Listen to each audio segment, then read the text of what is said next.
Welcome back to the channel, and today I'll be breaking down my Glock 19.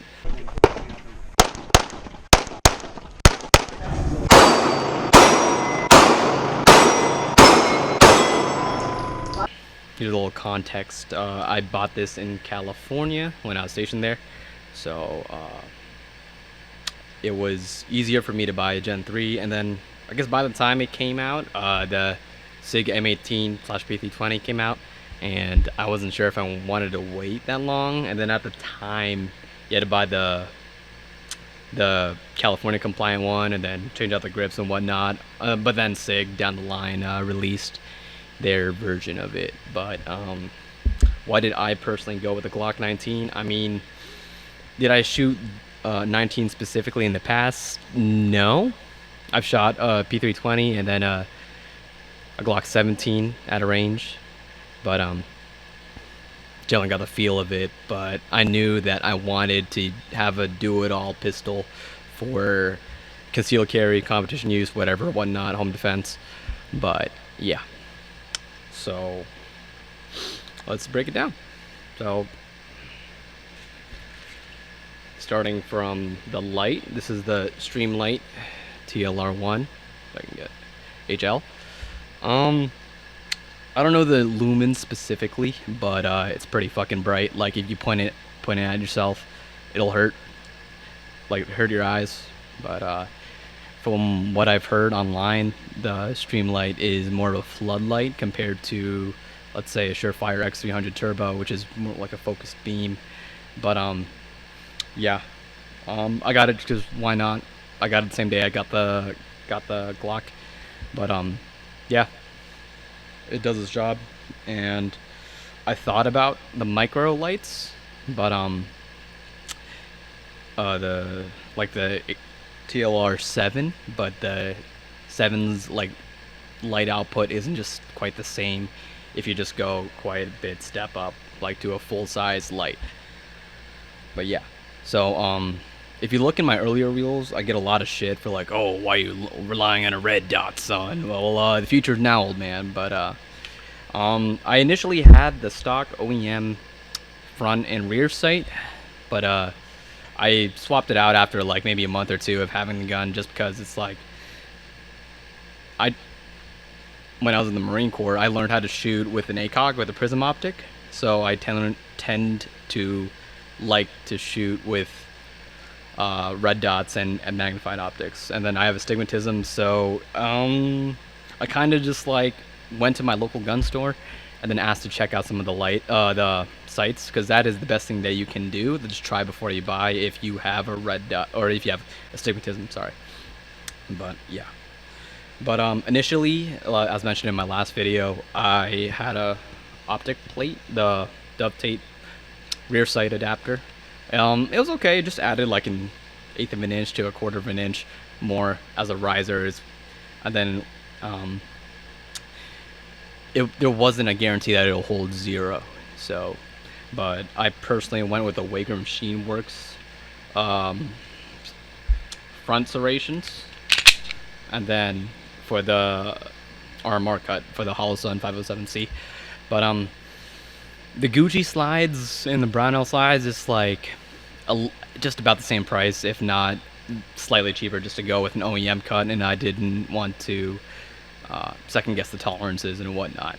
But yeah, but I'm liking it so far. I haven't really used the slide serrations as much, but I know like there's some like keyboard warriors are like, oh, you shouldn't use the red dot sight for a fucking charging handle. But I personally just try to aim for the back of the slide, if not just have my thumb hit the red dot. I have not lost 0, surprisingly, with the old dovetail mount, and then I haven't shot this yet since old move and all that.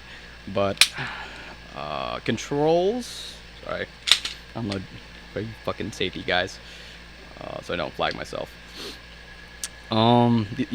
This is an extended mag release, so when I got the handgun, I was trying it out at the range, and I noticed that I had to break my either break my grip. My thumb had to move forward to hit the standard the mag release.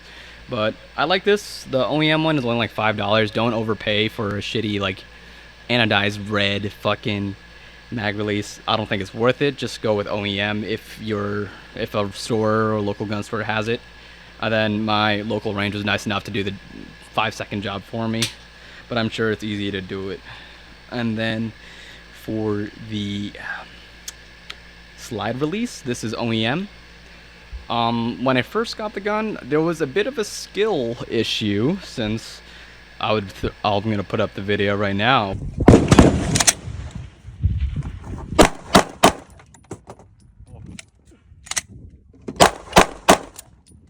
But I used to ride your thumb will naturally ride on the slide release, so that induced a failure, or like it didn't induce a slide lock. But the way I shoot, I tend to have my thumbs forward. My left thumb kind of presses right above the light, or if not on the light, and then my right thumb rides on my other thumb, or like if not, my right thumb would be free of the slide stop. Can't fucking think. So I don't induce if slide lock. I can't think. But so slide lock happens on last round. But so far, I have gotten pretty accustomed to this. And I shot like 2 steel challenges and 1 USPSA match. But since I moved, now I'm trying to shoot more USPSA with this. Hopefully, I might get another handgun, but that's just a different situation. But I'm definitely want to hold on to this for my do it all fucking pistol. But let's talk about the grip. I wear large gloves, so I know that's not a standard unit of measurement, but that's just giving context. But my pinky naturally rests like right where the grip ends, which is fine. Like, this was my first handgun, so learning how to shoot it was a learning curve. But once you learn more, like you'll definitely get past it. So, but my hand, like, naturally, I get a bit of Glock knuckle right here, so I definitely want to do the undercut, so I'll just do that when I can. But I haven't even had any slide bite right here, so I know some people can't. Some people, when they're trying to grip it as high as they can, the slide will bite on the web of the hand. And then my other hand naturally just rests right here. So honestly, like, the grip isn't bad. I did try the Glock 43X, I believe, and the 48, and the 48 just felt way too snappy. I know that's a different form factor and maybe a different use, like deep concealed carry, or if you have smaller hands, I probably suggest the 48 if you train with it, like 43, 48 if you train with it. But yeah. As for the magazines, I live in New Jersey, so I have to use the 10 rounders. I don't have any other brand at the moment, but I'm gonna say this a lot, but Glock OEM is the way to go for duty use or professional use, whatnot. But yeah.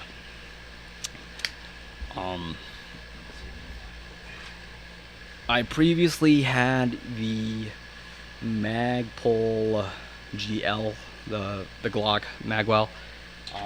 I didn't know it at the time, but it's not, because of the dimension difference between this magazine and the standard 15-round magazines. That in certain one of my magazines actually wouldn't seat all the way with the Magpul fucking Magwell in stock. That is a mouthful to say, but I personally found with dry fire, you can consistently reload. It's Magwells do help, but in USPSA, I want to stay in the carry optics division, not go into open or whatnot. But yeah, I would personally suggest a Glock 19 Gen 3 if you're in California, or if you find a good trade-in, police trade-in. So yeah, but there are, I believe, I haven't checked out the local gun stores in my area yet, but I know the Gen 5s are readily available. But if you find a good deal on one of these, like let's say private transfer as well, I'd say go for it. So when I bought this in California, this altogether this was about like $800 to $900, because you pay MSRP, you pay I paid the price for the light, like 200 rounds of 9mm, and then you pay just to fucking breathe in California. As for potential upgrades with this gun, I'm definitely gonna keep the trigger stock, at least for now, because I know I'm not the best shot at it, but I get pretty consistent with it, and then it's a consistent 4-pound trigger pull. So I might get something lighter for competition use, and then I'll see how it is. But I do plan on concealed carrying this, so I will keep the trigger stock for now.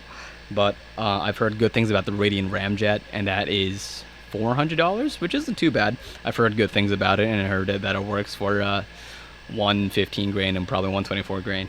But I will probably get it down the line and see how it is, how it affects the recoil impulse and whatnot. But yeah, since this is my do-it-all gun, I do have holsters for it, and then I'll show you. I'll make another video for my battle belt, but it's not complete at the moment. But I have a T-Rex arms Ragnarok. This is, can't get it on camera, can't get it all on camera, but this is a Kydex. Ooh, this is Kydex passive retention. It's what I would say, it's good for competition, and would I recommend it for duty use? If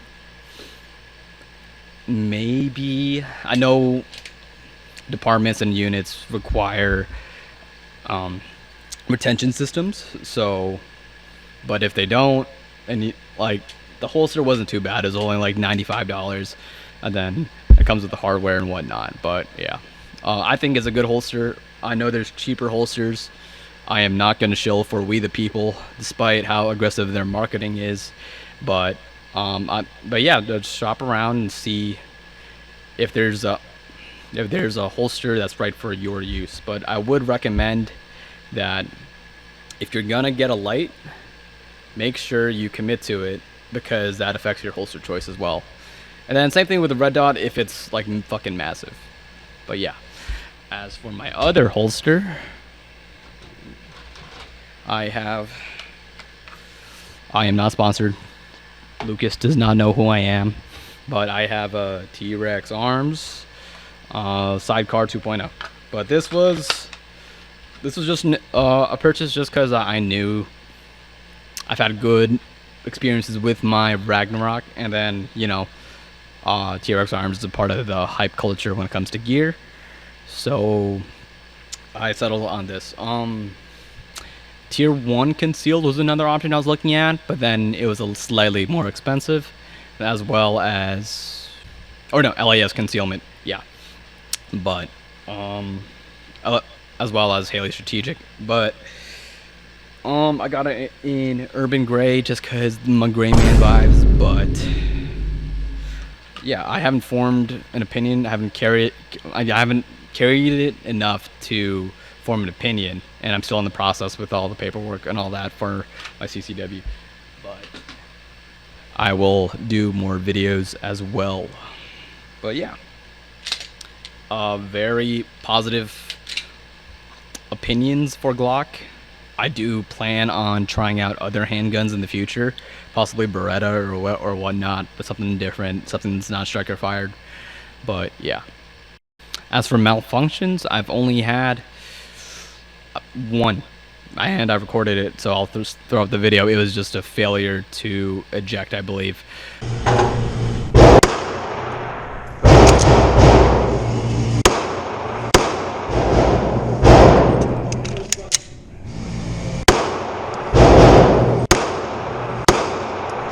But that's fixed with simple tap, rack, bang. But yeah, this fed 115 grain just fine. I've used Ammo Inc. in the past. It shoots pretty clean allegedly. I don't know the science about it, but that is a brand I recommend. But I think it might be a little pricey depending where you're at.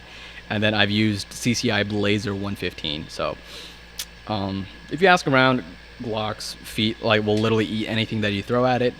And I'm personally gonna go with 115 grain, mostly for the cost, if not 124 grain. And since hollow points are outlawed in New Jersey, I'll have to use FMJ or something, but I'll look into that. But yeah, this is my Glock 19 and then why I bought it. So if you like this video, leave a comment. And I'm still new to this, so I'm just figuring it out. But yeah, all right, I'll see you. Bye.